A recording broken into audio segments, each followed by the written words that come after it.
always good to make sure that we've got people joining. Wonderful, wonderful. Welcome, welcome, welcome. Afternoon, everyone.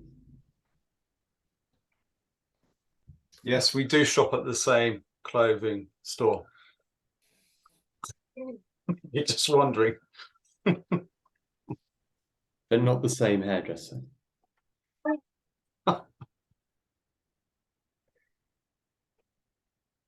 Not that I know. What's the hairdresser? Yeah. Yeah. So if you do have any questions for either Michael or Adrian about hair, shirts and other information that might be pertinent to consumer duty or your response to consumer duty, please post them in the chat and maybe we can compare notes on blue shirts and grey ones afterwards on there.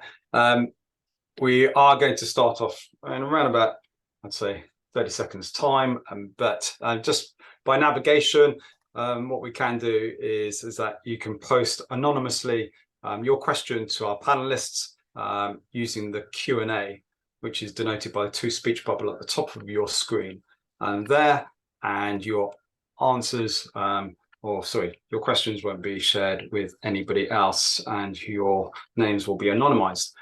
You can also give us feedback, which is part of this interactive discussion through the chat function, which is open to anybody there. I will be posting a number of articles that we have seen and also some publications from the regulator on this matter there. But let's get started. Welcome, welcome, welcome. This has been one of our most popular webinars to date. I'm super excited to welcome Michael to our herd of individuals from distinguished herd of individuals from Bovill who have joined us over the last few months and years talking about this very, very topic as well. So welcome, Michael Lawrence, Principal Consultant at Bovill. And yes, again, we've invited our own CEO, Adrian Harvey, back in again to share his comments and his understanding of where the market is going with consumer duty. And this is a session which we were very excited to deliver and put together because we wanted to focus on the consumer duty champion, how to lead from the front. And yeah, this is obviously more pertinent because a couple of weeks ago, and I don't know if you've seen it, I will post it in the chat shortly, but just weeks after the consumer duty deadline, you know, all about the 31st of July, the FCA has already made its first public intervention, telling 9 banks and building societies to hand over their assessments of value of their saving product offer. And certainly, I think that if people thought this was just TCF, point 2, if they thought that the regulator doesn't have teeth, I think they will probably be thinking or rethinking those comments again. So I think there is a real intent and purpose in this. And Michael, as a former regulator, you'll probably have your insights and understanding of what former colleagues have been doing and cultivating in that area.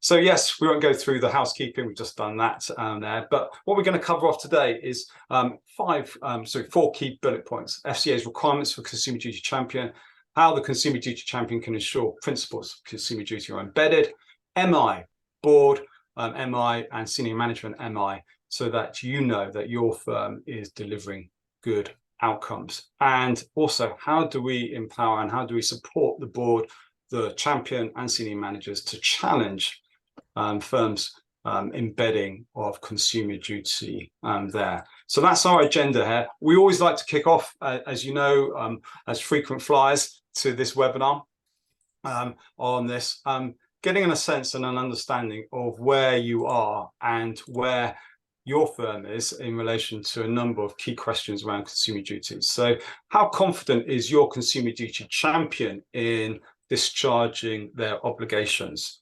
So how confident is your consumer duty champion in discharging their obligations there? Not confident, slightly confident, or completely uber confident. Welcome, Adrian. Welcome, Michael. What are you seeing in the consumer duty landscape there? Give us an overview of what firms are feeling, understanding, concerns with there. Adrian, you first. Okay. Hello, everyone. Thank you very much. I think somebody on a recent call said to me that they felt that post 31.7, it was almost like the lines, the work streams on a Gantt chart that were, and Michael and I were talking about this, and we had exactly the same analogy, and it was almost like it was now a case of, even though some of those work streams may not have actually been completed, there was the role required to weave those work streams together to become business as usual. So I see a lot of residual work. Some firms are ahead in some work streams, if you like. It's not that it's a race, but some firms are further along the journey, if you like, in some areas and perhaps further behind in others. But what we're seeing very much is this weaving together to try and get to an understanding of business as usual. Mm. Yeah, I think that's a really good point. I mean, from my perspective, obviously, we're going to have quite a few firms in this regard, and there's been a significant amount of work done ahead of the end of July. Some really good progress being made. But for me, what July was the kind of end of the beginning. And actually, we're only so far along, both in terms of firms' journeys and also in terms of like the FCA's journey. And for me, I think the risk is that if you had like a big project helping to drive through, the duty implementation, and obviously probably essential in medium and large firms to do that. The key challenge, I think, is then translating that project into BAU.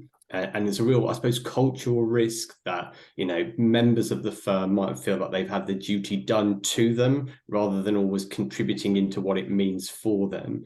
And now we are into BAU, the duty should hopefully, permeate everything that a firm is doing in terms of product generation, product sales, post-sale. And I think unless everyone's been brought along on that journey, I imagine a lot of firms have still got some work to do. 54% of our audience are fairly confident, completely confident that their consumer duty champion is discharging their obligations there. Michael, you're at the coalface of this and chairing a particular group around this in the city. Is that what you're seeing? Is that the feedback you're seeing? Confident the level's pretty high? I think it's good that people are confident. I think the thing for me that I'd like to convey is that the champion is a key part in helping to embed the duty, and then obviously to ensure it's being focused on going. But when you read all of the kind of narrative from the FCA, if you look at the guidance documents, they're not doing it on their own. That they are there to hold the board, hold the executive, hold senior management accountable. They're there to kind of agitate if they see things that they don't like, perhaps if they're not seeing the kind of things they do need to see. But it doesn't all stop with them. They've got a really important role, but that role doesn't replace the kind of fundamental role of the firm, senior management, to be doing this themselves. And so I think that's the kind of tension that I think it's probably worth us exploring a bit today. Yes. And when we ask the question as a consumer duty champion, are you in the firing line if the FCA aren't happy? Michael, are you going to clear this up for us once and for all on this? Yeah, so I think it links to what I was just saying. So I suppose if you've not been fulfilling your duties, then you might be, susceptible to some challenge. But ultimately, if the firm's not fulfilling its obligations in terms of fair treatment, then the buck isn't going to just stop with the consumer duty champion. It's going to stop with the firm's board, with its senior management. And so, it'll be a kind of combination thereof. So I think it's good that the champions are taking their, responsibilities seriously. But ultimately, and, if you look at what the FCA said about the champion role within big firms, they suggest it should be an independent non-executive director. The reach of that individual can only go so far. And so it's about them kind of corralling the right people within the firm to do the right things, to see the right information. And I think that's a good lens through which to kind of view, where any likely regulatory scrutiny is going to be focused. Sorry, Adrian, crack. Go on. Yeah. So building on Michael's point, I don't see the consumer duty champion as a circuit breaker. Right? They're not the sacrificial anode, yeah, when things go wrong. you know, we were talking about it earlier in the prep for this session, and my analogy is like mirror, mirror on the wall. Yeah. So holding the mirror up to the organization, but having a voice, right? So that I like it. You know, I've run some very big businesses in my time, and I'm at an age now where I'm getting a bit cynical. You know, they're there to probe the stock answer. Do we do this? Yes. That's not sufficient. They're there to say, show me how we do this, not just accept. And we were talking earlier about you know, confirmation bias. Yeah, I'm expecting, you know, we're a big firm, we get everything right, we don't get into trouble with the regulator, therefore I'm expecting it to be right. That's not the right mindset. I fully expect, you know, so it's not about setting out to be awkward or difficult, but it is about setting out to ask the questions that go below the normal veneer of response. So I think it's, and you know, there is a risk that you won't be on everyone's Christmas card list as a result. But you know, the objective exercise is not a popularity contest. It is I think it's a crucially important role. And I like the Ned example, Michael. I do like that example, because you know, that's the role often of a non-exec in a well-run board.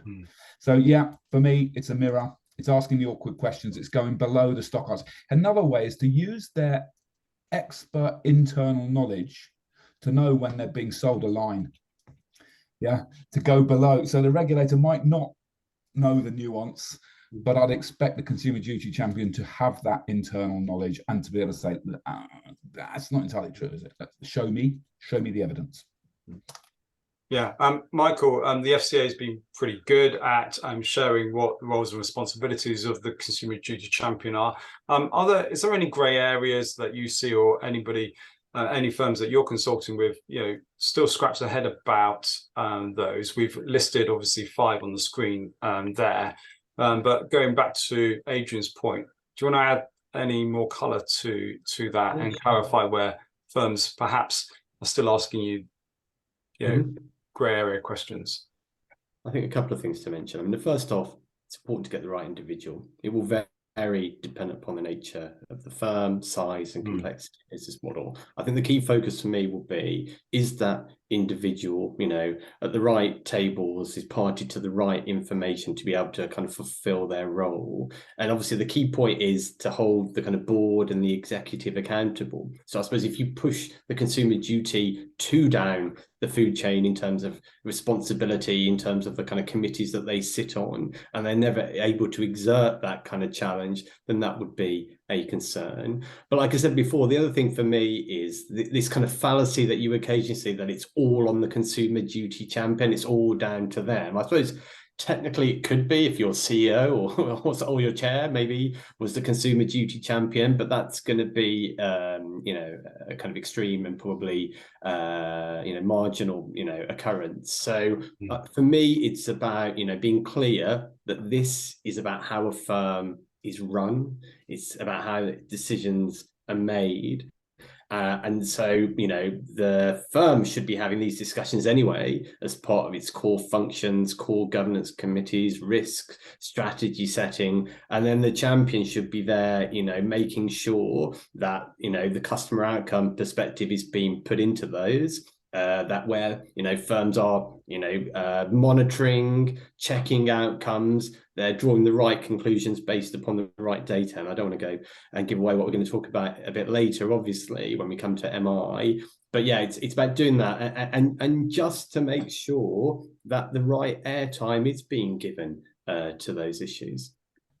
Yes, I would agree with that. And it's quite interesting that the FCA did in January 2023 disapprove of one firm proposing a champion who didn't appear sufficiently senior in role, and was questioning a couple of firms who thought that was a joint responsibility, that consumer duty champion. The thing just to say added to this is, I suppose maybe it was why the FCA didn't put this as a kind of, you know, senior management function, is that all of the firm's senior management should hopefully have had their duty responsibilities interwoven within their kind of senior management responsibilities. They should be within responsibility maps, within statements of responsibility. So they should be on the hook for this anyway, according to the kind of relevance to their role. But certainly if you're, facing off to retail or performing a function that has a kind of impact on retail, then it should hopefully be within there. It should also be within those people's, remuneration and incentive policies. And a firm should have checked to make sure that they're all nicely aligned and, aren't creating any, nasty conflicts that might lead things to go awry. And that's why the duty, the champion, it is there to see that kind of stuff is happening. They can't be there to make every single decision, but they can be there to kind of challenge whether those kind of key fibers, the DNA of the firm, have been updated to take account of the duty, and then ongoing, whether the decisions that have been made look like they're, leading to the principle being met and those cross-cutting rules being satisfied too. Yes, I agree. I'm interested, Adrian, on the poll results on the screens now, that, in your experience of senior managers, when we're talking about knowledge and capabilities there, we've got a pretty robust scoring. Is that 54% saying fairly knowledgeable about the risks, the principal consumer duty risk. In your experience, are board members, NEDs, and ExCo, confident and knowledgeable about the risks in their business? So there is a reason why large firms employ non-exec directors from different sectors to join their firms, because they bring a different perspective. Their expertise is in operating at that level, that altitude in an organization. Their expertise isn't necessarily a subject matter expert for that sector. And sometimes this can blind you. So sometimes having complete knowledge of the organization is actually a hindrance. You assume confirmation bias. Yeah, you make assumptions. You know it. You may not ask those, may I say, noddy questions. Yeah. So for me, fairly knowledgeable to somewhat knowledgeable would be the optimal. The more important point for me is the gravitas of the individual, which is what the FCA has picked up on. So, throwing Tarquin, a relatively junior individual, under the bus and naming him the consumer duty champion is completely inappropriate. He's never going to have the gravitas to fulfill his role. So for me, it's gravitas and somewhat to fairly knowledgeable of the sector would be my response. I think this echoes one of the questions that's come in, Adrian, where they're talking about a consumer duty champion who's not currently providing sufficient challenge in the senior governance meetings. I mean, hopefully that person has the kind of authority, the kind of mandate, the kind of information, the skills and knowledge able to do that. And I think all of those things are really important. But that's not to say that your champion needs to be an expert in every single element of what the firm does, from product cradle to grave. I mean, obviously it's great if they've got some experience and some insights, but I think if they don't have that, it's about them getting the resources within the firm to kind of allow them to fulfill their function. If there's a gap, then undertaking the challenge to fill that gap. And if decisions are being made where the rationale is unclear, or where the rationale might look like it's contrary to acting to deliver good customer outcomes, being able to kind of exert that challenge and hopefully get the response that they need. So I'm just going to build on that, because you make a good point. So in a past life, when I was working in the energy sector, I would liken this to health and safety. And the question I would ask always is, does the lead health and safety director, SHEC director as we would call them, safety, health, environment and quality, when they press the stop button, the emergency stop, does the train stop? Or do people go, alarm's gone off again, someone fix it, and carry on? So for me, that gravitas point is, when that button's pressed, when the challenge is made, does it stop? Or does the business carry on? Almost carry on regardless. So they've got to have the authority, they've got responsibility to some extent, notwithstanding your point, Michael, about it's not all on them, they're not a circuit breaker. Have they got the authority genuinely? And when they do act, are they listened to? Because if they're not, they're completely pointless role. And I think, someone who spent a very long time at the regulator, certainly seeing challenge being made, seeing kind of KRIs being triggered and like ambers, that then, force the firm to kind of ask a question and answer it, is a good thing. I think the FCA has been really clear that it knows this is a big change for firms. It knows that kind of Rome wasn't built in a day or 18 months, as firms had to get to the first implementation deadline. And there will be kind of iteration ongoing as firms move from those projects into BAU, the rubber hitting the road and all those other kind of idioms, and that there will need to be things that, need to be done slightly differently. And so hopefully firms don't shy away from that, and that they can have that narrative within their committee minutes, within their MI, of things being found, reviewed, all good here, or actually there's something that needs to be done. And I certainly know when I used to look at those kind of committee minutes when I was at the regulator, seeing evidence of that challenge being made, seeing evidence of the action being taken is a positive thing. And I would imagine it will be the same here. Culture stands at the heart of consumer duty. Sometimes we forget about this, is that firms have just gone over the line, haven't they? Sometimes that's been a stifled approach or frustrated approach there, but culture lies at the heart of this there, and therefore the consumer duty champion has their roles and responsibilities. How does the champion agent bring people or bring everyone on that journey together through learning? Yeah, right. Okay. So, I mean, this culture point, those of you unfortunate enough to be on webinars with me before will know this is my hobby horse, this cultural point, and the Phillips analogy that culture is what happens when management and compliance leave the room, sort of thing. It's everyday sort of behavior. If you think about what drives behavior, learning, skill, competencies, these are the elements that make up the character of the organization. And if we think about it in the context of consumer duty, I'd zone in on competence. So what the regulator wants is a culture of good customer outcomes running through the organization. In order for that to happen, the culture of the organization needs to be focused, centric around that. And that means that individual employees need to be competent in role in order to deliver against that objective. My challenge to the consumer duty champion would be, how do you measure competence? Are you actually measuring competence in role today? I would suggest in the vast majority of instances, no. What they might be measuring, or somebody in the organization might be measuring and providing a data feed. We talked about data and MI earlier. Providing a data feed to the consumer duty champion that they can access that talks about Philip was trained. He's been trained. They're measuring the wrong thing. They're measuring an event. The consumer duty doesn't ask you to measure an event necessarily. It asks you to ensure that people, individual employees, are competent in role. So how can you affect this cultural journey, if indeed you believe your organization does need to journey its culture? How can you affect that if you don't measure employee competence in role? So I think the pitfall that I think a lot of firms are falling into is that they don't measure competence.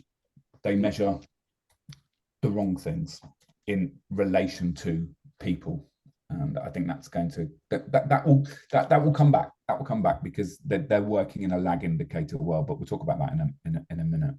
And I'll just jump in there if I may, Adrian. I mean, so we've had some clients, and obviously, training staff throughout the firm to get to grips with the duty has obviously been a key thing. Certainly seen a lot of training explaining the duty, what it is, cost-cutting rules, the outcomes, so on and so forth.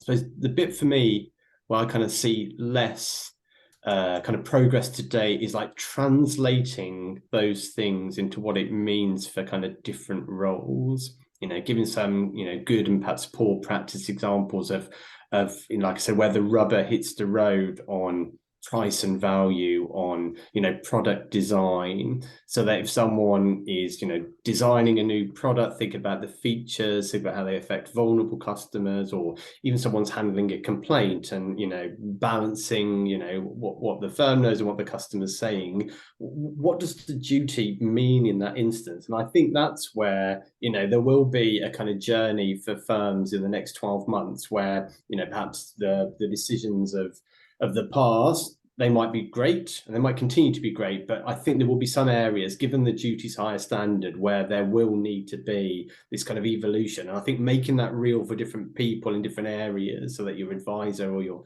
discretionary investment manager understand what it means for them in this context, is going to be key. And I think perhaps a bit more work to do in that space. Michael, I'll go further. I think this is not, this competency point, it's not a team event. It may have a team impact. There's an individual employee thing. So don't worry, we've done that team.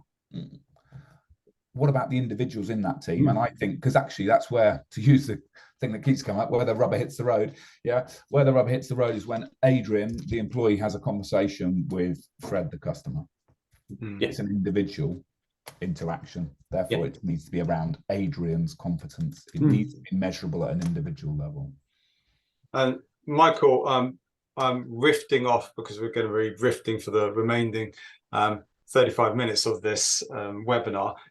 In terms of where the Consumer Duty Champion has to really keep an eye on the board here, you've highlighted three areas and 3 enhancement areas: strategy, outcomes testing, systems and controls, where, you know, it's improvements that have to be made continuously there. Do you want to talk us through, focusing on strategy initially and then walking us through outcomes as well as systems and controls? Yeah, sure. So obviously firms already have all of these things, or had them prior to the duty. And I think for me, it's that kind of critical kind of reassessment of, is what we were doing, still right? Does it need to be, amended in any way? And that kind of permeates all of the kind of facets of a firm, and pick these firms. We'll go on to them in a bit more detail in a second, but also stuff, as Adrian said, in terms of the approach to training and competence, remuneration, incentives, performance management, risk management, all these things, just need to be looked at to see whether, the approaches that remain appropriate in this kind of, post-consumer duty world. I think strategy is important in the sense that kind of, sets the tone, sets the kind of bearing of where the firm will go to, the customers that it's intending to acquire or, generate revenue from, the products and services it's going to kind of manufacture. And I suppose there's a kind of just a need to check whether that is still, fully compatible with the kind of higher requirements under the duty, and if you look at something like kind of products and service design, you can see a real kind of sharpening of the kind of FCA's teeth around, product governance and around the need to make sure that products and services are designed to work really well for different groups of customers. So maybe in the past, you'd design a product or service that worked pretty well for most customers, but actually some customers don't or aren't able to access all of its features and benefits. Maybe your charging didn't take account of how different customer groups kind of the amount that they paid and the benefits they got from that. And so I think there's a need for firms to kind of revisit that and say, is it right? And obviously that isn't just for the champion, that's also for the board. And one of the kind of key requirements of the kind of annual, or at least annual board report, the assessment that the firm's board needs to undertake, is to look at strategy and to kind of confirm to itself, based upon the evidence that it has, that it's still right. Outcomes testing, I think this is a key one. The duty is really clear, around the more exacting standards on product design, on price and value, on customer communication. So, are the things that you routinely look at, are they giving you full sight of all of those areas? On customer communications, maybe historically you might just have looked at, your financial promotion reviews and the outputs from those. You might have looked at breaches, but actually under the customer understanding outcome of the duty, it's a higher bar now. It's about, giving customers the right information at the right time to make an effective decision. So, and it's about, looking at testing customer understanding for key communication. So do you need to kind of revise what you'd normally look at? And then obviously with your systems and controls, do you have all of the information that you need to ensure that those system controls are kind of reactive to the kind of need to show good outcomes? So, and this is what I'm talking about in terms of, putting in place kind of thresholds at which a kind of conversation needs to start, and to kind of encourage that kind of, more dynamic kind of, risk management process. Look, I mean, sorry, Adrian, jump in before I go to my Balamori slide. Slide I hate. We'll have a quick straw poll. Who thinks this slide hurts your head? No, I was just, if you just pop back to the other one, I was just talking about in terms of, it was the next one actually. It was in terms of, I was going to give an analogy about health and safety and how in an operating business, you would expect a run rate of near misses. So you would expect a number of near misses, X%. Yeah, and that would be appropriate. That would mean people are vigilant and looking for these things. You would not expect, and in fact, if you saw everything's green, the first thing I'd do is audit it completely and utterly, because I know it's not true. So one of the things that I would encourage, and this, I keep coming back to this confirmation bias, is your management information, not data, is your management information honest? Are you just looking for the right answers, or are you genuinely capturing failure or near failure and saying that is going to be a problem? Is the culture of your organization embracing these near misses? I can tell you, when I ran a business for Eon, it was absolutely embedded in everybody in the organization. A near miss, you write it down, because this could save someone's life for another day. Yeah. So is your management information attuned to capture this? And we'll talk about it a little bit more later on. And is it forward facing, or is it relying on the accident to learn from it? I think there's a good link there, Adrian, to some of the duties, kind of cross-cutting rules, and particularly the requirement to kind of avoid foreseeable harm. I think that requires you to work out what those foreseeable harms might be. So kind of having a kind of diligent, approach to saying, okay, we don't want these things to happen to these customers, and then perhaps looking for kind of evidence that they're not happening would be a good one. And those would be like your near misses. And of course, occasionally, you might have a very near miss or a slight deflection or whatnot, but I think then that's fine in terms of saying, okay, we've got this, what do we need to do about it? I thought about this slide for a long time. I thought, how could we get the most colors of the rainbow in this slide? And this is what I came up with. And contrary to Adrian's feedback on this, it snuck in to the slide deck on this. But clearly, assurance mapping places, well, the duty champion has a responsibility to be able to understand from a bird's eye point of view, Michael, about the assurances and mitigating the risks that we've outlined in this webinar, and which obviously our audience have flagged up as challenges there, and knowing how to address those over the 3 or 4 lines of defense there. Critically important that you know and you have an understanding, or the champion has an understanding of how you're mitigating those risks, how you're scoring those risks, and how basically some of those are to make sure that we address those gaps and close those gaps, but also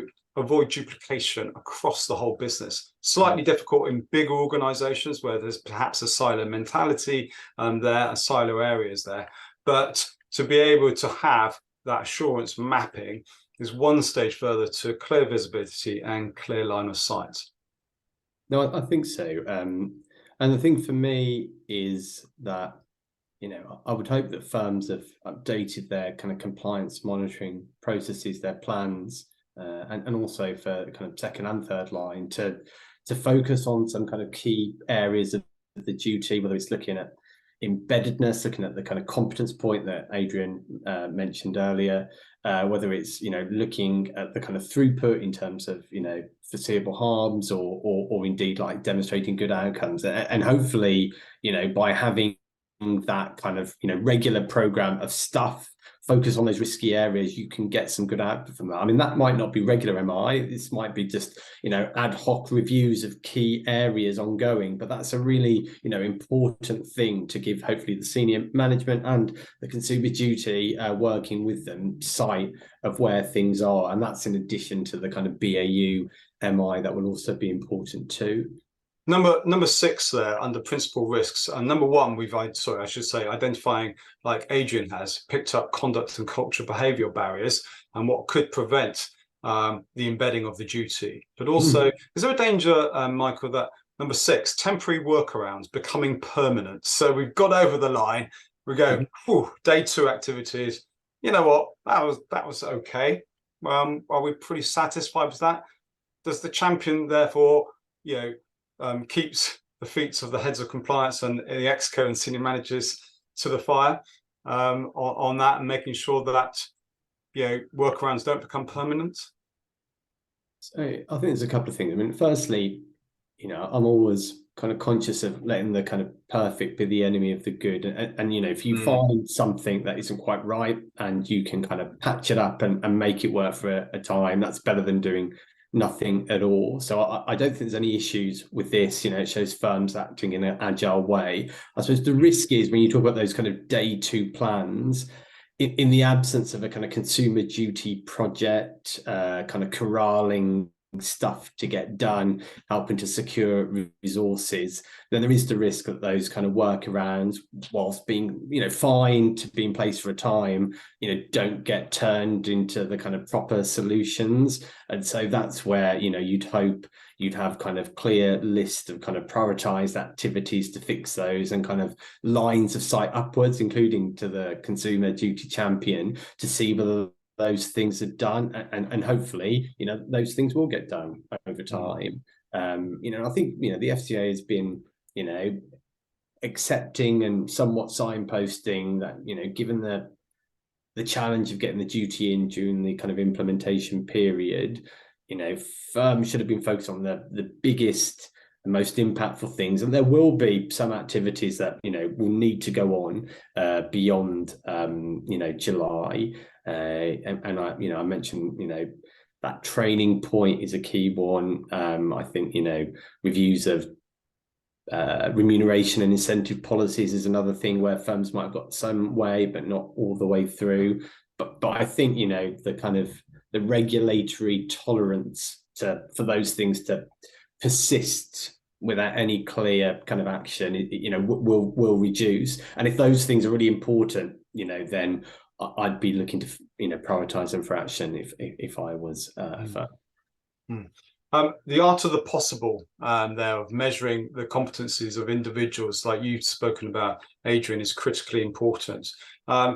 Give us an example and talk us through how dashboards can support the decisions and also support the confidence of the challenge that the champion can make to the business with the right MI. So the first point I make is about MI and data. Michael referenced it earlier. I think a lot of firms are drowning in data, and it can be unhelpful to the overall objective. So we need to just, and it's easy, it's a trite thing, but you've got to look at management information that helps you manage the business as opposed to data. The regulator is on record saying don't rely on your existing sources of, unhelpfully, data, to ensure that you comply with the duty. So go find better new sources of data. One of the areas that inevitably we would, because we're about people, one of the areas we would zoom in on is this point about competence. And we talked about single source of truth, and in our world we sort of acknowledge that most firms are on a journey to get a single source of truth for their business anyway. One component part, so my analogy is the Trivial Pursuit, little cheeses. My analogy is we deal with employee competence, and is that's a cheese that's missing in a lot of instances. So what's on the screen is some dashboards looking, a different source of data. In this instance, there's a different source of management information, and this is providing insight into individual employee competence and training effectiveness, if you like. We're not a training company, and enabling, for example, a consumer duty champion to scroll that up and use it. Specifically, the thing we bang on about most is lead indicators. When I ran British Gas, we did not have, well, not quite true, we had very, very few lead indicators. We relied on stuff going wrong. Somebody made an error, we got 10,000 complaints. it took us a week to work out what the error was, and now we've got 70,000 complaints. So we're in that instance, you're relying on lag indicators to identify failings in your governance or processes or practices. Where are the smart money is on give me lead indicators, show me what's going to go wrong before it goes wrong. Now, to do that, a lot of firms say, well, that's impossible, it's really difficult. I accept it's harder to do that than wait for consumer detriment to occur and use that as your litmus test for whether or not you're performing well or not. However, technology exists that enables you to do this. And for me, culture is the center of consumer duty. People, by default, are what determines your culture, and being able to map their competence and use that as a lead indicator of failure, I think, is critical. Yeah, and I'll just kind of add to that if I can. Oh, Phil, you've got your poll up. I'll let people do that one. No. Yeah, no, good. It's about MI. So, you know, a lot of MI, as Adrian mentioned, is kind of lagging. It's looking for the kind of evidence of negative. And I think that still is really important, you know, all those kind of classic ones, you know, complaints data, breach data, you know, file review results, you know, so on and so forth. Still, you know, really, really important. But, you know, to go from lagging, like you said, to kind of a more proactive approach, and in doing so, meeting the duties requirement to evidence delivering good outcomes, you need to be doing kind of more. So hopefully, you know, as part of your product design, you're thinking about what good looks like, thinking what bad looks like. You can kind of track for both of those. And then again, you know, although it's really difficult, you know, on some of these areas, I don't know if it's looking at price and value for a service, saying actually this service is great, it's really good value if, you know, the client's getting, you know, 7 out of the 10 kind of component parts of it. Well, you know, track that for a kind of ongoing advisory service. You know, is it happening? Is it happening as promised? You know, is a significant lag between the time that was agreed with the client and when it's actually happening in practice. And those are already 2 metrics you can look at. You can look at the outputs from those services. All those things can like feed in, as opposed to just saying, have we got any complaints and how are the file review results looking? And I think if firms can go one stage further and say, actually, let's apply a kind of RAG rating. So if this metric is happening more than X% of the time, it's great.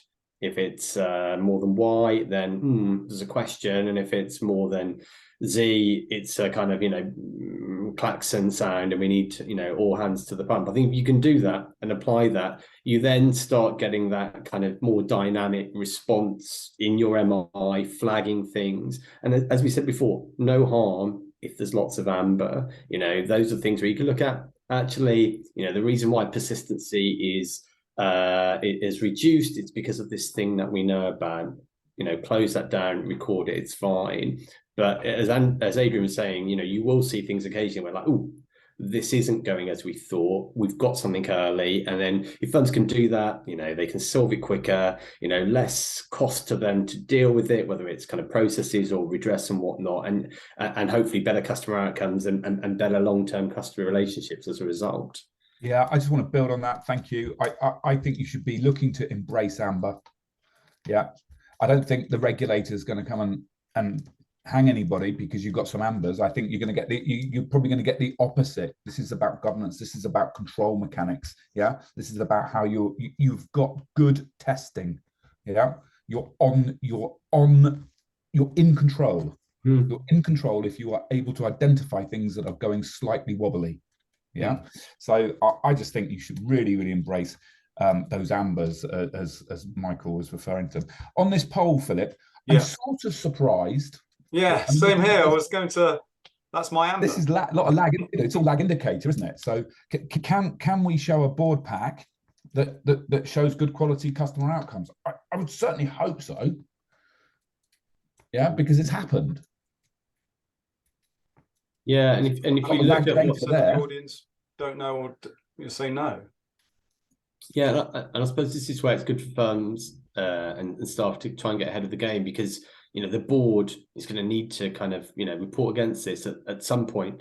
in the 12 months from July 31st. And, you know, the FCA has specified what that needs to include, you know, the results of your outcomes monitoring, you know, any evidence of poor outcomes that you found, you know, as Adrian saying, your root cause analysis, what did you do as a result of it? You know, what actions did you take? And then also this broader assessment of strategy. So, you know, I think if you haven't got the MI now, I'd be, you know, encouraging people to look at what they can get to fill in those gaps, and maybe even front running that board assessment, you know, sooner, so that when it comes to the time for the more formal one, you've got you're in a better position to be able to make that assessment.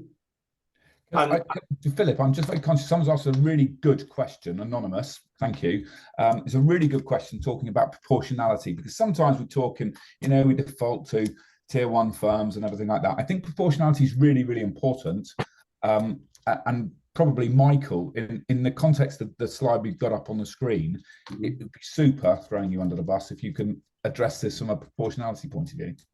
Yeah. So you know, I think if you read the kind of guidance the FCA issued, you know, there's clear kind of acknowledgement that, you know, how this applies in different firms, you know, with firm size and complexity being a couple of key characteristics, will vary. I think what doesn't vary is you'll need to meet the requirements, but there's an acceptance of what a big, you know, complex, you know, banking group or wealth management firm might need to do, whether it's its governance or its MI, will be very different from what a kind of small, you know, narrow scope, say, intermediary firm might need to do.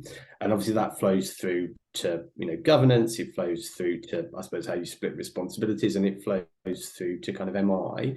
I think one of the refrains that you see a lot is that, you know, firms should put as much focus on MI and on looking at outcomes as they do on kind of revenue and on sales targets. So that's a good kind of marker for sophistication. Yes, you're a smaller firm. What is it you do to kind of track that you're, you know, delivering on your targets, that, you know, you're seeing whether staff are hitting their targets, you know, and that same kind of sophistication should also be within your MI. And I suppose the other point that the FCA said is not having the data is not necessarily an excuse. So long as that data is kind of graspable, as in it's something that you could get, whether it's something you could collect directly or you can get from your customers or from kind of third parties in the distribution chain, you should have a kind of data strategy to kind of fill that.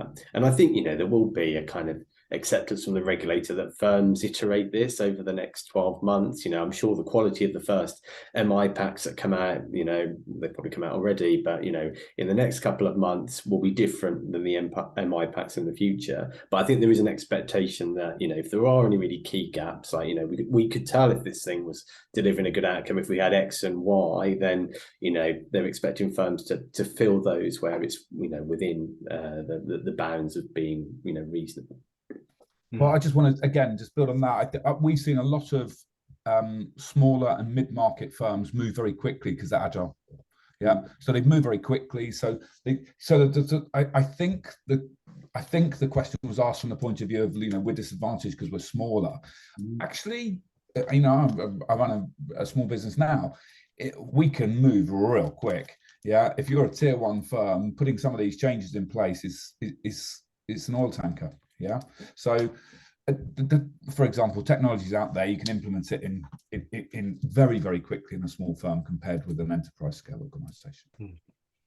Michael, we've been given a question in the chat. I don't know if you can click on that there. Examples of MI. Now, the FCA has been pretty clear on that. So there is guidance on type of MI that you can submit. But do you think there'll be, when the FCA reviews all packs and MI and data, they'll be going, hang on a second, firm A in your sector has been able to produce this, but firm Y in your sector, same headcount or the same, you know, AUM, has been able to do that. How come there's a difference there? Positive or negative difference? Do you think there'll be that benchmarking that the regulator will look back and say, yeah, come on, you could do better? So, you know, the documents that are out there at the moment, they kind of sketch out, obviously, what firms are expected to do. And there's some, obviously, guidance about how they might do it. But given that the duty applies across all products and services in the retail sector. You know, there's it's nowhere near, you know, explaining, you know, what it means for GI broking or producing structured products or, you know, advising, you know, that hopefully is to come. So what I think will happen is that as the FCA goes forward and undertakes its kind of BAU supervision work, it will be, you know, reflecting and signposting what the duty means within those specific areas. And there's an example of that today. There's some thematic results in the kind of later life lending, so kind of equity release sector. And as part of that, there's some very clear signposting of what the duty means for people, you know, communicating financial promotions and selling those products. And that's what you will see going forward. You will see, hopefully, the kind of bits of the jigsaw being filled in. And hopefully there'll be some good and poor practice to kind of give firms that kind of guidance. So, okay, where am I? Your broader point, I thought, was also, you know, if they can see kind of clear, you know, differences between one sector and another without any good reason, will they look to up the ante? I think they might, you know. So there's that thing, isn't there? You know, you can hide in amongst your peers, and if, you know, everyone else is either really good and you're really good, you'll be in the pack. But it happens the opposite ways too. So everyone's really bad and you're also really bad, then perhaps you won't be seen. So I think there will be both clarity within sectors, within products and services. But to the extent that they see one sector leading the way, I don't think they'll shy away from kind of highlighting that, because they'll want that to kind of leach through to kind of broader areas where that's kind of reasonable. Michael, Anonymous asked some good questions, actually. So fair play, Anonymous, call you out. So the first question asked really early on was, what's the best advice for a consumer duty champion who's not currently providing sufficient challenge in senior governance meetings? So this was, I didn't see that question when we started. But so you've got a consumer duty champion and the belief is they're not providing that challenge. What's the advice? Is it advice to the champion, advice to the person? I mean, the thing for me is, you know, I think linked to what I've said before, I mean, those people need to be in the right kind of conversation. So they need to be on the right committees. They need to be kind of enabled, you know, they need to be seeing the right information. And I suppose they need to feel able to kind of register their challenge. And then also hopefully they've got a line of sight to what's done on it as a result. I think that's it.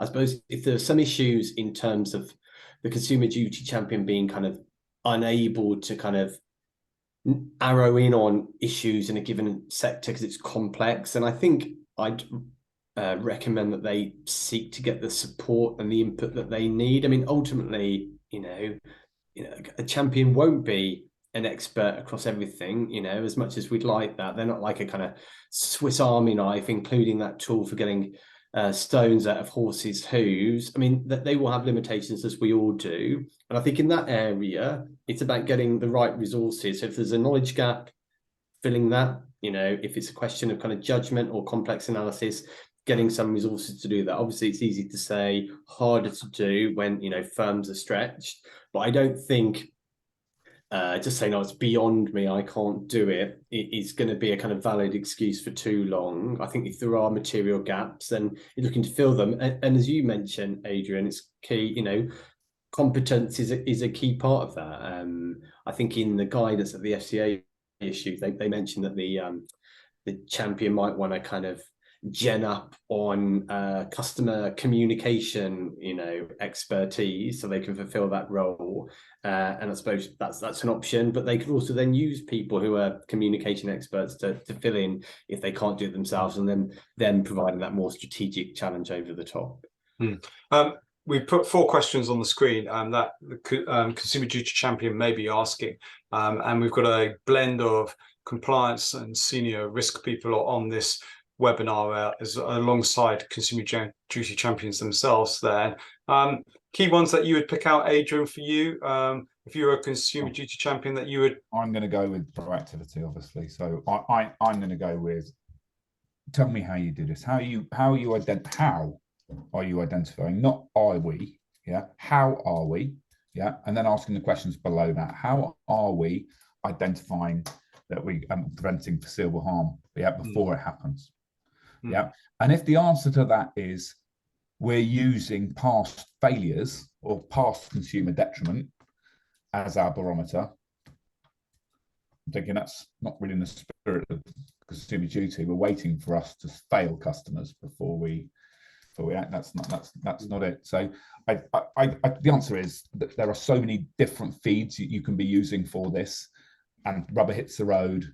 It's got to be about competency. Yeah, that's your forward-facing risk radar, and that's what I'm going to say smarter firms are deploying.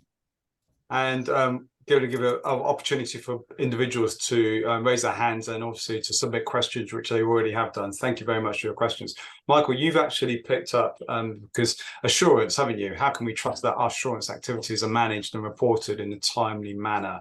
As a question there that your consumer duty champion may be asking you there. Reason for that in particular, you've chosen that one? Yeah, so I think a couple of things. We talked at the beginning of, this transition from consumer duty implementation project into BAU.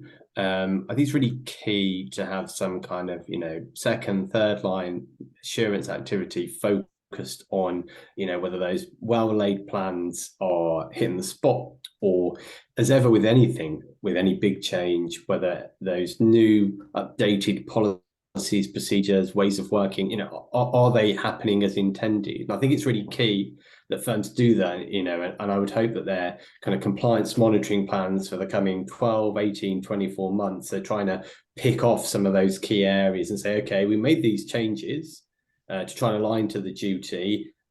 Let's look at whether they're actually, happening as we intended. And I think those bits of, more focus, kind of agile work, are really key, in addition to the kind of more granular MI that you collect ongoing. I think it's building all those bits of insights together as a kind of package, which will be key to firms doing this well. Michael, Philip, respecting our lovely audience who've listened to us all this time, I see a number of questions in there. They're pretty good questions, to be honest. We will answer these questions and feed those answers back to you post this webinar. We just don't have time to answer them. There's some really good questions in there. We'll address them all, and they'll come out with the slides and the recording. So if you've asked a question, we will answer it for you. They all want the quality assurance mapping slide, Adrian. I'm sure. I'm absolutely certain that they're going to look at that and they're going to use that when they have insomnia. A few options on the screen that you can tick your interest in or your appetite in, and that's discussing with Bovill, running a consumer duty assessment and a health check with our colleagues and friends at Bovill. And number two, embedding and evidencing using a consumer duty dashboard, care of elephants, don't forget, which we've highlighted, and obviously a subscription to our readership there. I know that we said fingers on buzzers, we've got a couple of minutes left, but I do wanted to flag up any questions that we could address, Adrian and Michael, just before we go there, whilst concluding your final role. I really like that one. Anonymous nails it again. Yeah. Do you see the consumer champion being an approved role, like an SM function, I suppose? And is, for me, I'd go further and say, is that in itself at odds with the role of the consumer duty champion? I think I mentioned this. So I don't necessarily see it being the case. They already would have considered it previously. I think the risk was, if you made an approved role, there's this kind of fallacy that it's all on them, and then all the other SMFs, think they're kind of off the hook for doing it, when actually, it should be, featured in their kind of, statements of responsibility. So I doubt it. I mean, I often like to joke that, the consumer duty champion role done well and a firm implementing the duty well makes the champion redundant at some point in the future. I mean, that's probably being a bit of a dreamer, but I can't see it changing in the near and present. But nor me, Michael, because in my opinion, if they were going to make it an effective and improved role like an SM, they would have done so at the get-go. 1, 2, by doing so, they make that individual the circuit breaker. So careful what you wish for. If you do that, that person becomes the circuit breaker, because everyone goes, well, that's their structured role, right? It's their fault. That's the last thing. You know, that rides a coach and horses through the very essence of consumer duty, which is about the culture of the organization. You can't have a culture of the organization by pointing at one poor chap and saying it's their problem. So I would be stunned if they did that. I don't see it as part of a robust governance process. 20 seconds, each of you, on Consumer Duty Champion and supporting them in their role. Michael first, Adrian. I'm just going to do a bit of a kind of plug.